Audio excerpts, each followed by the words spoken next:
നമ്മളെ താടി വെച്ച ലാല് നമ്മളെ ജഗദീഷ് ശ്രീകുമാറിനെ വിമർശിച്ചിരിക്കുകയാണ്. കയ്യിൽ നിന്നിട്ട് അഭിനയിക്കുന്നത് ഒരു കഴിവല്ല എന്ന്. എനിക്ക് പറയാനുള്ളത്, സ്ക്രിപ്റ്റില്ലാത്ത സാധനം കയ്യിൽ നിന്നിട്ട് അഭിനയിച്ച് അത് ഫലിപ്പിക്കുന്നത് ഒരു കഴിവ് തന്നെയാണ്. പിന്നെ എനിക്ക് താടി വെച്ച ലാലിൻ്റെ അടുത്ത് പറയാനുള്ളത്, താങ്കൾ കലാഭവനിൽ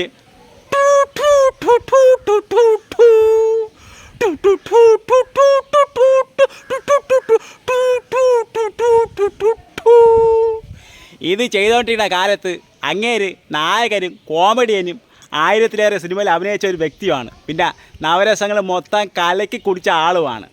പിന്നെ എനിക്ക് ലാലിൻ്റെ അടുത്ത് പറയാനുള്ളത്, താങ്കൾ സ്ക്രിപ്റ്റിലുള്ള സാധനം അഭിനയിക്കാൻ പറഞ്ഞാലും ചിരിക്കാൻ പറഞ്ഞാലും കരയാൻ പറഞ്ഞാലും